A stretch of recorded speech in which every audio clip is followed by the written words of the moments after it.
In the year 2003, one of the most beloved toy companies on Earth was quietly dying. Lego, the maker of those little plastic bricks that filled bedrooms across the world, was losing almost $1 million every single day. Not every month, every day. The company that had survived 2 world wars, the Great Depression, and decades of competition was now just months away from running out of cash completely. How does a company that every child on the planet knows and loves end up on the edge of bankruptcy? And more importantly, how did it claw its way back to become the most profitable toy company in the world? This is that story. To understand how Lego nearly collapsed, we need to go back to where it all began. In 1932, a Danish carpenter named Ole Kirk Christensen started a small workshop in the village of Billund, Denmark. He made wooden toys to survive the economic hardship of the time. He named his company Lego, taken from the Danish words leg godt, meaning play well. It was a humble beginning, but nobody could have predicted what this small workshop would eventually become. In 1958, Lego's most important innovation arrived. Ole Kirk's son, Godfred, patented the interlocking brick design we still recognize today. This wasn't just a toy, it was a system. Every brick could connect with every other brick, no matter when it was made. A brick from 1960 could still snap perfectly onto a brick made decades later. This simple but brilliant idea turned Lego into more than a product. It became a universal language of creativity that parents trusted and children adored. For the next several decades, Lego grew steadily and carefully. The company stuck to what it knew best: simple, colorful bricks that let children build anything their imagination could dream up. By the 1990s, Lego was one of the most recognized toy brands on the planet, but recognition and trust don't guarantee survival forever, and soon, Lego would learn that lesson the hard way. As the 1990s came to a close, something troubling was happening in the toy industry. Children were changing. Video games were exploding in popularity. Nintendo, PlayStation, and later Xbox were pulling young minds toward glowing screens instead of physical bricks. Kids weren't just growing up faster, they were growing out of traditional toys sooner than ever before. Industry insiders started calling it age compression, and it was a warning sign that Lego leadership either ignored or simply didn't know how to solve. Instead of slowing down and rethinking its strategy, Lego panicked and did something dangerous. It tried to become everything at once. The company launched theme parks, it moved into video games, it created clothing lines, watches, and even a chain of retail stores. On the surface, this looked like smart diversification, but underneath, it was chaos. Lego had stopped focusing on what made it special in the first place: the brick itself. Between 1999 and 2004, Lego's product line exploded from a few hundred basic elements to over 12,000 unique pieces. Instead of simplifying design and manufacturing, engineers were creating wildly complex one-off parts for specific sets that could rarely be reused. This wasn't innovation, it was uncontrolled expansion, and uncontrolled expansion is expensive.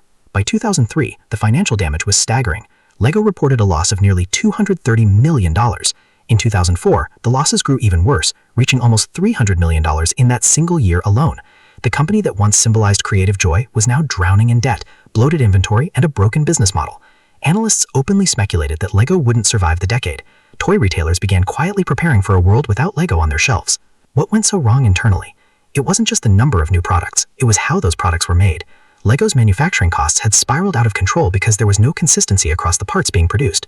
Different factories were creating specialized molds for niche pieces used in just 1 or 2 sets. When a set stopped selling, those expensive molds became useless. Warehouses were overflowing with unsold inventory nobody wanted. Cash that should have been growing the company was instead sitting frozen on store shelves and storage rooms. Meanwhile, leadership decisions kept making things worse. Lego invested heavily in a theme park venture called Legoland, believing it would strengthen the brand. Instead, it drained resources the company desperately needed elsewhere.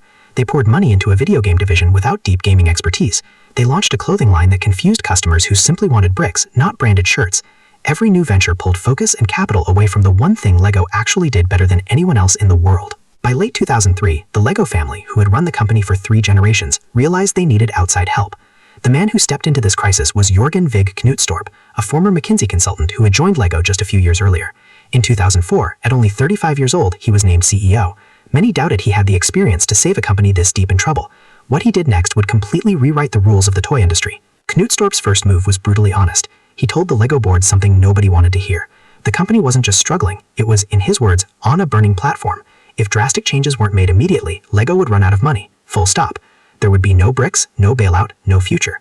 This blunt honesty shocked the organization out of its denial and forced everyone to face reality. The turnaround began with brutal simplification. Knudstorp and his team went through Lego's entire product catalog and slashed it dramatically. Those 12,000 unique pieces were cut down to around 7,000. Special one-off elements that were expensive to produce and rarely reused were eliminated.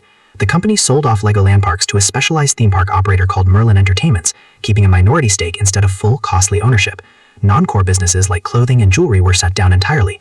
LEGO wasn't trying to be everything anymore. It was going back to being one thing done exceptionally well. But cutting costs alone wouldn't save LEGO. The company also needed to rediscover why people loved it in the first place. Knudstorp brought in a completely new approach to product development. Instead of engineers deciding what to build based on internal ideas, LEGO started listening directly to its most passionate fans. Something remarkable had been happening quietly for years, largely ignored by the company itself. Adult fans of LEGO, who called themselves AFOLs, had built an enormous, devoted community online. These weren't just casual customers. They were engineers, architects, and hobbyists who created breathtakingly complex builds using LEGO bricks. For years, LEGO's corporate leadership viewed adult builders almost as a strange side hobby, unworthy of serious attention. Knudstorp's team saw something completely different. They saw an army of unpaid brand ambassadors with brilliant ideas. In 2008, LEGO launched a platform that would change everything, LEGO Ideas. This allowed fans to submit their own design concepts. If enough other fans supported an idea, LEGO would consider turning it into an actual official product, with the original creator earning a share of the royalties. This was revolutionary. LEGO wasn't just selling toys anymore, it was co-creating with its most loyal customers. The bricks were no longer just plastic, they were a bridge between a company and the community that loved it most. At the same time, LEGO made a series of strategic bets that seemed risky, but were carefully calculated based on real data, not corporate guesswork. One of the biggest bets involved a struggling movie franchise from decades ago, Star Wars. In 1999, LEGO had secured the rights to create Star Wars-themed sets, and the timing proved incredibly fortunate. As new Star Wars films and expanded content kept fans engaged, LEGO's Star Wars sets became consistently massive sellers, generating billions of dollars in revenue over the years that followed. Then came an even bigger gamble. In 2014, LEGO released the Lego Movie. Many analysts thought turning a toy brand into a feature film was a desperate, almost embarrassing move. Instead, the film became both a critical and commercial phenomenon, earning over $468 million worldwide at the box office. It wasn't just a marketing stunt. It reintroduced LEGO's core message, creativity without limits, to a whole new generation of children and their parents, both on-screen and back on store shelves. While these bold moves captured headlines, the quiet operational fixes happening behind the scenes were just as important. LEGO drastically improved its supply chain management. It reduced the number of suppliers it worked with, streamlining production and cutting unnecessary costs. It began using detailed sales data to predict which products would actually sell well, rather than guessing based on internal opinions. Every decision, from packaging design to shipping logistics, was reevaluated through a single lens. Does this genuinely serve our core customer, or is it just corporate noise? The results of these dramatic changes started appearing surprisingly fast. By 2005, just 1 year after Knudstorp became CEO, LEGO returned to profitability. It wasn't a massive profit yet, but after years of devastating losses, even a modest gain felt like a miracle to employees who had feared for their jobs. Confidence, both inside the company and among retailers worldwide, slowly began returning. Over the next several years, that modest recovery transformed into something far more powerful. By 2014, LEGO had astonishingly become the largest toy company in the world by revenue, briefly overtaking industry giant Mattel, the maker of Barbie. Think about that transformation for a moment. A company that was nearly bankrupt just a decade earlier was now sitting at the very top of the entire global toy industry. By 2015, LEGO's revenue had climbed past $5 billion annually. Profit margins that toy industry analysts once considered impossible to achieve consistently were now becoming LEGO's new normal. The brand that almost disappeared entirely was now expanding into new territories: video games like LEGO Star Wars and LEGO Batman, feature films, theme parks, and an increasingly powerful digital community connecting millions of fans across the globe. What makes this turnaround truly remarkable isn't just the impressive financial numbers, it's the discipline and mindset shift required to achieve them. LEGO didn't recover by chasing every new trend that came along, the exact mistake that had nearly destroyed it in the first place. Instead, the company recovered by doing the opposite. It ruthlessly focused. It said no to distractions, no matter how tempting or profitable they might have appeared in the short term. It listened carefully to the community that genuinely loved the product, rather than assuming corporate executives always knew best. There's a powerful lesson buried inside this story, one that extends far beyond the world of children's toys. When a business tries to be everything to everyone simultaneously, it often risks becoming nothing special to anyone. LEGO's near collapse wasn't caused by too little innovation.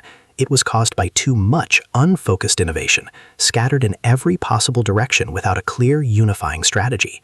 The recovery came only when leadership had the courage and humility to strip everything back down to their core identity and then rebuild outward from that solid foundation, one careful, deliberate brick at a time.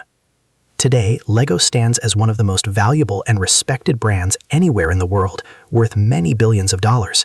It's a company that manages to appeal to nostalgic adults and curious young children with equal, genuine passion. But it's worth remembering, especially during moments of major success, just how close this beloved company came to disappearing forever.